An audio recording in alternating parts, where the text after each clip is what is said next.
Bueno, buenos días, Judith, Jocelyn y Lucelena. Su compañera Jocelyn quedó pendiente de la explicación acerca de lo que era parte de la teoría financiera. Ayer dieron la clase Judith y Lucelena, apoyadas conmigo. Ahorita Jocelyn nos va a explicar lo que vendrían siendo los otros conceptos que quedaron pendientes. Adelante, Jocelyn. Ok, de teoría financiera,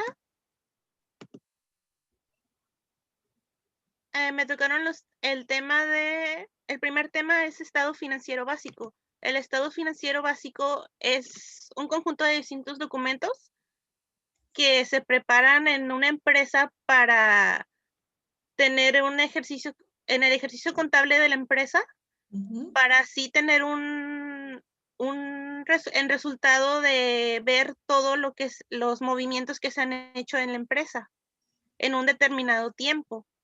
Esto significa que es como una foto de lo que se ha hecho hasta ese momento, de todos los movimientos que se han hecho en la empresa. Prácticamente los estados financieros nos determinan las deudas o las entradas y salidas que va teniendo lo que viene siendo una empresa. ¿Estás bien, Jocelyn? Aquí nos dice que prácticamente tenemos lo que es la parte económica de la empresa y este estado financiero muestra lo que es economía y financiarismo dentro de lo que vendría siendo la empresa en sí. Aquí la empresa lo que hace es ver si existen bienes, si esos bienes nos están beneficiando en algo o si hay deudas. En sí son, vamos a decir, son los resultados que nosotros vamos a ir viendo para saber si la empresa está funcionando acorde a cómo estamos nosotros esperando, ya seamos los dueños, los propietarios de ese negocio o seamos los encargados de lo que vendría siendo ese negocio. Muy bien, Jocelyn, la que sigue. Balance general. El balance general es también conocido como balance de situación. Es explicado más fácilmente, es como ver el patrimonio neto, ver el patrimonio de la empresa, o sea, ver todo lo que se ha hecho. Y no sé si me expliqué, ¿no, verdad? Sí, aquí Ok, adelante, Jocelyn. ok, se separan en tres masas patrimoniales, que son el activo, el pasivo y patrimonio neto, son lo que se pone en el documento. Aquí, más que nada, el balance general, podríamos determinar nosotros que es el balance que lleva lo que vendría siendo la empresa. Por eso nos dice que también es conocido como un balance de situación. Este balance obviamente nos va dando a conocer cuál es la situación patrimonial de la empresa. Obviamente se refleja en lo que viene siendo un estado financiero. Es decir, la información o la parte económica de lo que vendría siendo una empresa. Y para que se pueda estipular mejor lo que viene siendo este balance, se utilizan tres masas, como pone aquí su compañera, o tres cuentas, lo que es el activo, el pasivo o el patrimonio neto. Adelante, Jocelyn. También este documento es obligatorio para una empresa cada año, porque ayuda a saber la situación de la empresa económicamente, lo cual es útil para los posibles inversores.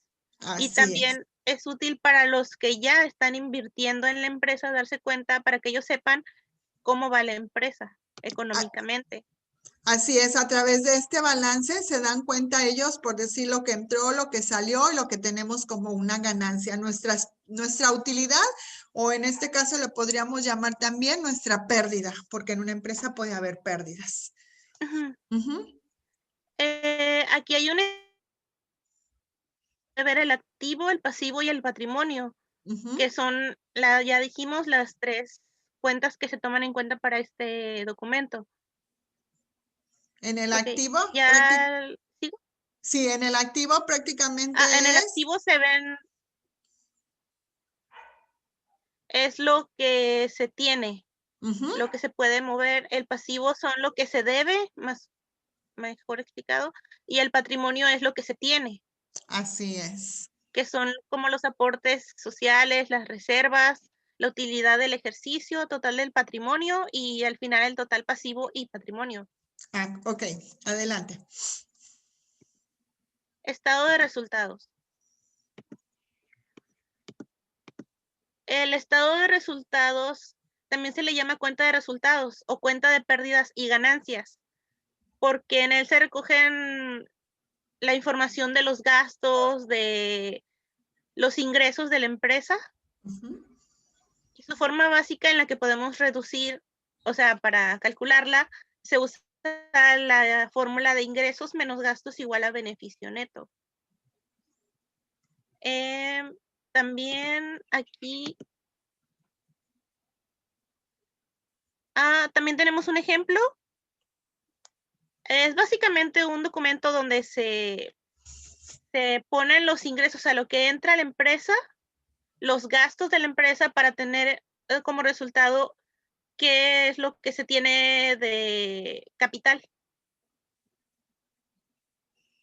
Aquí también está el ejemplo, donde se ven los ingresos, que es como el inventario inicial con lo que se empieza la empresa, las compras, lo que entra a la empresa, las devoluciones en compras, documentos en compras, inventario final, es todo lo que se tiene en la empresa. A los cuales se le restan los gastos. No, estás bien, Jocelyn, gracias. Aquí en el estado de resultados, pues prácticamente nos dice ahí pérdidas o ganancias. Ahí nos damos cuenta si tuvimos una pérdida o si tuvimos una ganancia en lo que vendría siendo la empresa. Obviamente esas pérdidas y ganancias nosotros nos vamos dando cuenta a través de los ingresos o a través de los gastos que va teniendo la misma, ¿sí? Esto es durante un periodo de tiempo, por decir, cada 6 meses a lo mejor la empresa quiere ver si hubo pérdidas o si hubo ganancias, o cada año. Regularmente el estado de resultados es por año, ¿no? Y su forma básica, como dice aquí su compañera, es marcar los ingresos menos los gastos, nos va a dar el beneficio que obtuvimos. Nosotros nosotros cuando tenemos un negocio, ¿qué es lo que tenemos que hacer? O tenemos una empresa, pues primeramente tenemos que generar un ingreso, tenemos que tener un dinero para poder ponerla, pero después de esos ingresos, obviamente se empiezan a venir gastos. Ahí es cuando ya nos damos nosotros si en realidad la empresa está teniendo un beneficio o no. Si se está yendo a quiebra, pues obviamente el estado de resultados nos saldrá negativo en este caso. Aquí el estado de resultados nos indica cómo los ingresos obviamente van a beneficiar siempre y cuando nosotros veamos que hay ganancias, que se obtuvieron una parte de utilidad para lo que vendría siendo la empresa.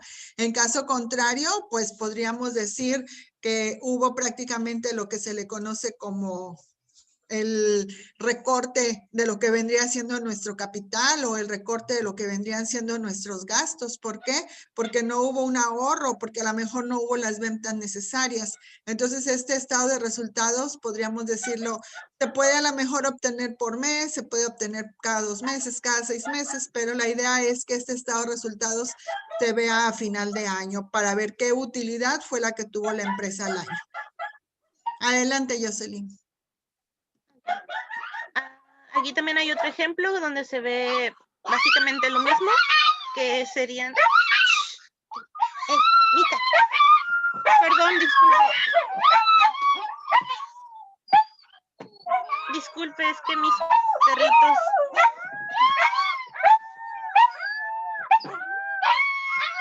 A ver, Jocelyn. Disculpe, déjeme, voy a callarlos.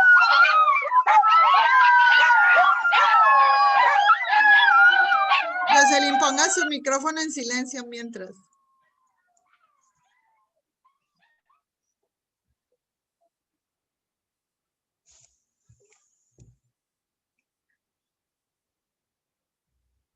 A ver, continúa, Jocelyn. Sí.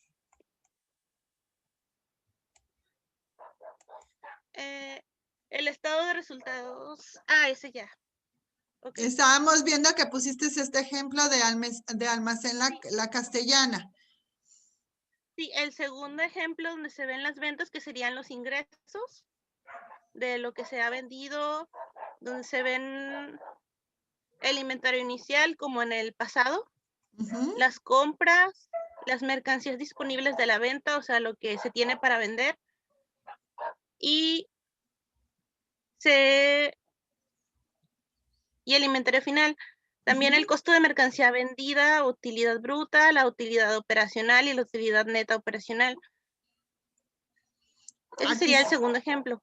aquí si se dan cuenta en ese ejemplo, veíamos que era al 31 de diciembre, o sea, final de año prácticamente. Por eso yo les Sí, decía que un estado de resultados se da a final de año. ¿Por qué?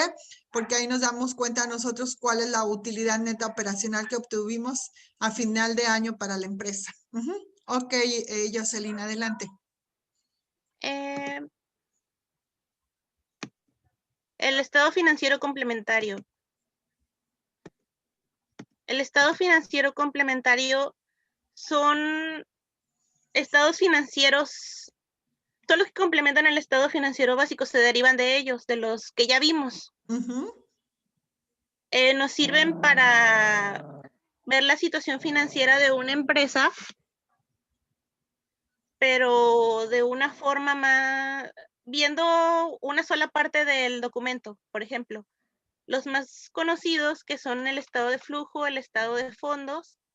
El estado de flujo, como por ejemplo se ve el flujo de los fondos, o sea, nada más lo que se tiene, que sería como el inventario y todo eso, Ujú. lo que se tiene en la empresa. En lugar de ver todo el documento, sería uno para solo ver los fondos. No sé si me explico bien. También el estado de flujo de caja, donde se ve solamente lo de caja, no como en los otros documentos donde se puede ver la caja, pero que viene con muchos más, donde se ve todo. Entonces eso básicamente es los estados de flujo complementario, donde se ve solamente un renglón o una parte del documento, de los documentos pasados que son los principales. Prácticamente el estado financiero nos sirve para determinar también parte de la situación financiera de lo que vendría siendo la empresa. Y por lo tanto se utilizan estos tipos de flujo de fondos, perdón, estos estados de flujos de fondos, flujos de caja o lo que vendría siendo el capital de trabajo.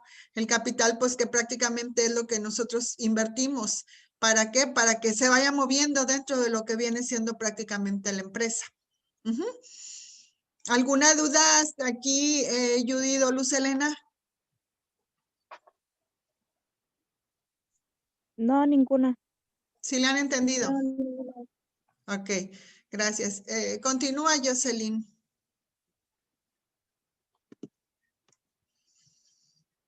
Estado de flujo efectivo. Okay. El estado de flujo efectivo es uno de los estados financieros básicos que informa sobre las variaciones y movimientos de efectivo, o sea, cómo se mueve el efectivo dentro de la empresa y sus equivalentes en un periodo dado, en un periodo de tiempo. Muestra el efectivo que ha sido generado, o sea, lo que ha entrado a la empresa, el efectivo que ha generado a la empresa, y aprovechando en las actividades operativas de inversión y financiamiento de la empresa, o sea, cómo se ha usado ese capital que ha producido la empresa, qué uso se le ha dado. Así es.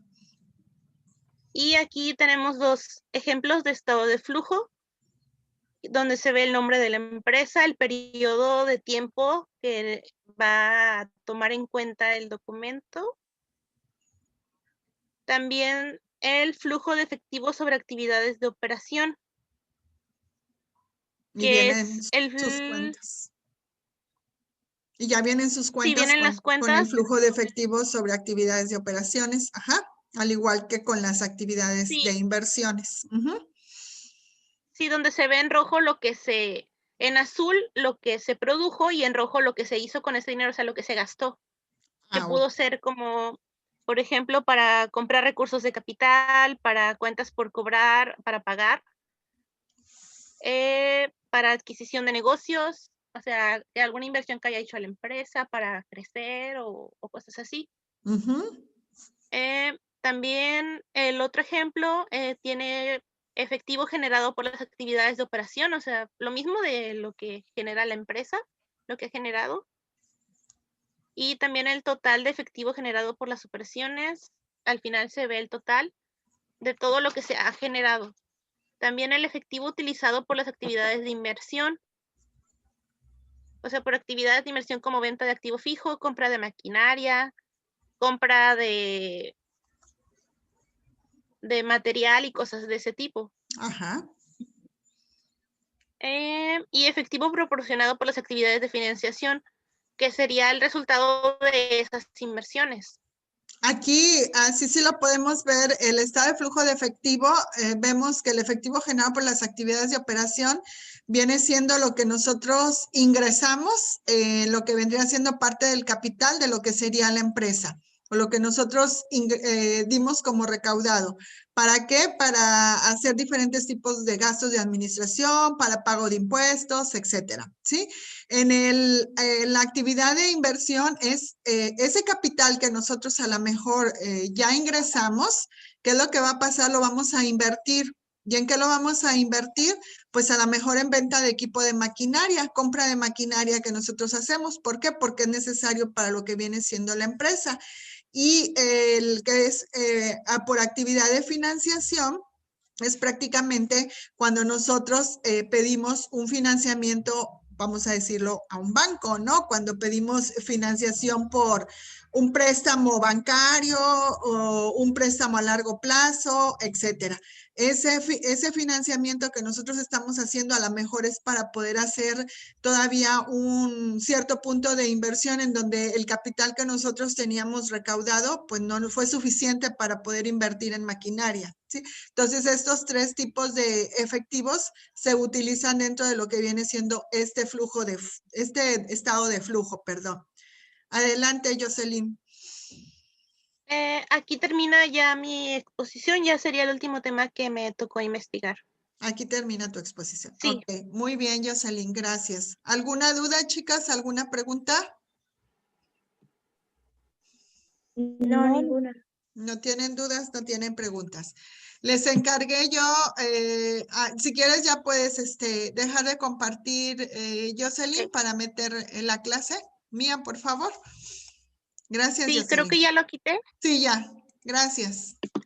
En la clase de ayer nosotros estuvimos viendo lo que era la razón financiera y vimos el concepto de lo que era la razón financiera y veíamos que existían 4 tipos de razones: de liquidez, de apalancamiento, de actividad y la que le conocemos como de rentabilidad. Aquí vimos lo que fue la razón de liquidez. Vimos cómo la razón de liquidez estaba dividida en razón de corriente, en razón de liquidez y en un capital neto de trabajo. Ahora vamos a ver cuál es la razón de apalancamiento. La razón de apalancamiento dice que este es el que va a medir la deuda de la empresa. Él va a reflejar prácticamente cuál es la capacidad que tiene la compañía para cumplir con las obligaciones de la deuda. Si por decir, yo hice una inversión de equipo o hice una inversión de maquinaria, yo tengo una deuda. ¿Por qué? Porque esa inversión, pues yo no tenía ese capital a lo mejor en la empresa. Entonces solicité un préstamo en donde yo tengo prácticamente una deuda. Esa deuda, obviamente yo la tengo que pagar. ¿A qué plazo? Pues va a ser a corto o a largo plazo. Mientras más largo sea, obviamente, el pago de la deuda, pues es más la deuda que yo voy a tener. ¿Por qué? Porque nos cobran un interés, etcétera. Si mi deuda la concuerdo a que sea a corto plazo, obviamente es algo más rápido de lo que vendría siendo la deuda que yo mismo hice. En este caso, dice que es muy importante para los acreedores determinar en qué parte se van a quedar, si en un corto o en un largo plazo, ya que ahí se van a reflejar lo que vienen siendo las utilidades de la empresa. Ya ven que a veces por compra de maquinaria se quita una depreciación, se le asigna lo que viene siendo una utilidad y es lo que nosotros vamos a tener como ganancias para lo que vendría siendo la empresa. Perdón. Dice que también es importante para los accionistas, ya que los pagos de interés, pues obviamente son gastos para la empresa y que aumentan con una mayor deuda y que se puede llegar hasta la quiebra. Cuando nosotros no pagamos o cuando fue demasiado la deuda, vamos a suponer nosotros que al principio la empresa está súper bien, está generando, está dando lo que nosotros en realidad estábamos necesitando o estamos esperando como una inversión. Pero llega un momento en que a veces las empresas ya no dan lo que tenían que dar. ¿Qué pasa en este caso? Obviamente, el interés de nuestra deuda va creciendo. Si no la pagamos, pues con más razón va creciendo, ¿no? Entonces, ¿qué pasa? Que nuestro aumento de deuda va a ser mucho mayor. Dice que ya en este punto, obviamente, muchas veces las empresas se van a lo que viene siendo la quiebra. Entonces, ya nosotros vemos que la empresa va a quiebra. ¿Qué pasa? Hay una forma en cómo se puede clasificar lo que viene siendo la razón de la deuda y la razón de deuda patrimonio, así como la razón de número de veces que se gana el interés o la razón de protección a cargos fijos. Tenemos primero lo que viene siendo la razón de la deuda. Y dice que la razón de la deuda es cuando se utilizan lo que vienen siendo los datos de un balance. Cuando nosotros hacemos un balance, pues la palabra lo dice, ¿no? Es para ver cómo está dando lo que vendría siendo nuestra empresa. Si está aumentando, si está bajando o si está estabilizado, quiere decir que a lo mejor no tenemos deuda. Aquí en un balance, el resultado que se otorga es como un resultado de porcentaje de fondos.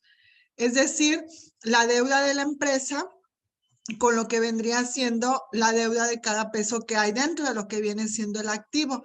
Aquí se toma el total de la deuda del activo total prácticamente, no nada más de lo que yo pedí, sino que es la deuda sobre lo que yo estoy teniendo como ganancia dentro de lo que es la empresa. La otra es la razón de deuda patrimonio.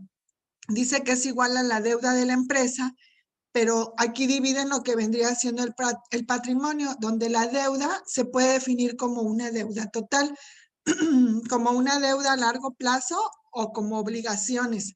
Aquí en la deuda del patrimonio es cuando nosotros pedimos un préstamo. Cuando nosotros pedimos préstamos a lo que son las instituciones bancarias, ellos nos preguntan si se hace una deuda a corto o a largo plazo. Muchas veces conviene hacerla a corto plazo. A largo plazo luego tiende a afectarnos más porque se puede poder venir una devaluación y entonces ahí nos dañaría a nosotros en lo que vendría siendo la deuda que nosotros mismos generamos con lo que es el banco. Entonces aquí sí es importante estudiar o analizar bien cómo podemos nosotros hacer un pedido de dinero, una solicitud sobre un préstamo de dinero, pero sí tenemos que estudiar ahora sí que a conciencia cuál es el beneficio que nosotros obtendríamos si lo pedimos una deuda a corto o una deuda a largo plazo. Tenemos aquí, ahora sí que el número de veces que se gana el interés. Aquí refleja la capacidad de pagar un interés anual sobre la deuda. Nosotros podemos decir que el interés anual de esa deuda es el 80% sobre a lo mejor lo que nos prestaron. Esos 80% nosotros lo vamos a dividir entre el año y obviamente nosotros vamos a decir cuál es el porcentaje que tenemos que dar por mes. Así es una parte en cómo podría ir disminuyendo prácticamente lo que vendría siendo el gasto por interés. Y el otro viene siendo la razón de protección a cargos fijos. Son cuando los cargos fijos incluyen todos los desembolsos en dólares. Aquí ya estamos hablando de dólares. Ya cuando tenemos una inversión en dólares, como que es un riesgo, ¿no? ¿Por qué consideran ustedes que puede llegar a ser un riesgo el que nosotros, a lo mejor como mexicanos, invirtamos en dólares? Les pregunto. Porque el precio del dólar tiende a variar mucho. Así Depende de es. las fechas también y muchas cosas. El dólar tiene mucha desestabilidad, ¿no? Digo, comparado al peso mexicano que nosotros tenemos.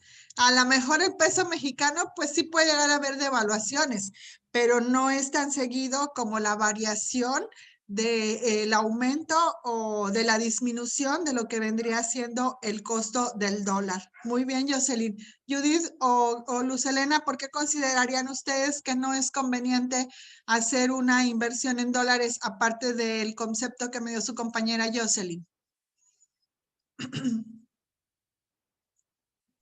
Porque porque aparte del precio, bueno, del valor del dólar, porque, a ver, ahí ya lo tenía. Se te fue. Sí. A ver si te acuerdas. Luz Helena.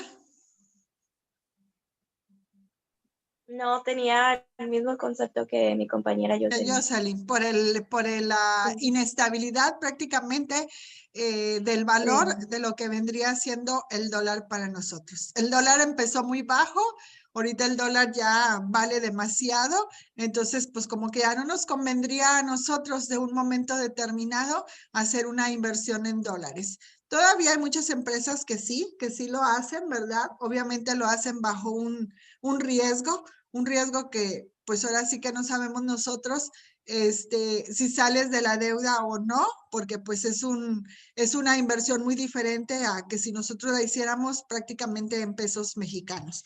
¿Alguien trae un ejemplo sobre lo que viene siendo las razones de apalancamiento? ¿O algo que quieran agregar sobre las razones de apalancamiento?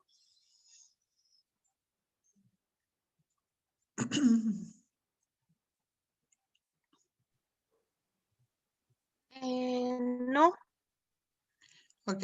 Judith, ¿no creo traías? que no. Sí Gracias, quedó Judith. claro. Ok. Judith, ¿no tenías ejemplo o tú, Luz Helena, de las razones de apalancamiento? Sí, Sí. A ver, Judith, por favor, un ejemplo. ¿Lo traías en diapositiva, Judith, me dijiste, o lo traes escrito? Sí. No en diapositiva, pero lo puedo leer. Ah, ok. Adelante, Judith. Ok. Una razón de apalancamiento de 2 a 1 significa que por cada uno de activos, la compañía tiene 2 de deuda. Una deuda alta puede dificultar el flujo de efectivo de una empresa debido a los grandes pagos de intereses y limitar su capacidad para pedir prestado más dinero. Así es. Gracias, Judith. Entonces, es prácticamente, decías, 2 en 1. La razón de apalancamiento. Sí, que vas a pagar más de lo que vas a invertir o de lo que pediste prestado. Vas a pagar más, exactamente, porque obviamente el banco o los que nos hacen préstamos, ¿de qué viven? De los préstamos. Pero ¿de qué vive? O sea, sí vive del préstamo, pero ¿de qué? Decimos, ¿viven del qué? Del interés prácticamente que a nosotros nos cobran, ¿sí? Por eso ahí nos dice 2 en 1. Tú vas a pedir 100,000 pesos, pero a final de cuentas vas a pagar a lo mejor 200,000 pesos. Estás pagando lo doble. ¿Por qué? Porque se te está cargando un interés. No nos vayamos tan lejos con las tarjetas de crédito. ¿Qué pasa? Tú sacas un producto siempre y cuando no esté a meses sin intereses. Si está a meses sin intereses, bueno, sí te beneficia. Pero cuando el producto no está a meses sin intereses, ¿qué pasa? Nos aumenta nuestra deuda, ¿sí? Si por decir tú compraste un producto que valía 1,000 pesos, no te va a valer exactamente los 1,000 pesos. Ese producto te va a valer 1,300, por decirlo así. ¿Por qué? Porque obviamente ellos están trabajando o ellos están beneficiándose a través de lo que vendría siendo un interés. Entonces, por eso nos dice aquí que es un diagrama de flujo de efectivo. Yo recibo efectivo o yo recibo el beneficio que estoy pidiendo como un préstamo a corto o a largo plazo, pero obviamente no es la misma cantidad la que voy a quedar a deber, es una cantidad más alta. ¿Por qué? Por el tipo de interés que yo voy a pagar. ¿Ok? ¿Alguna duda hasta aquí, Judith, Jocelyn o Luz Helena? No, ninguna. no, ¿Quedó claro? Sí. sí. Sí.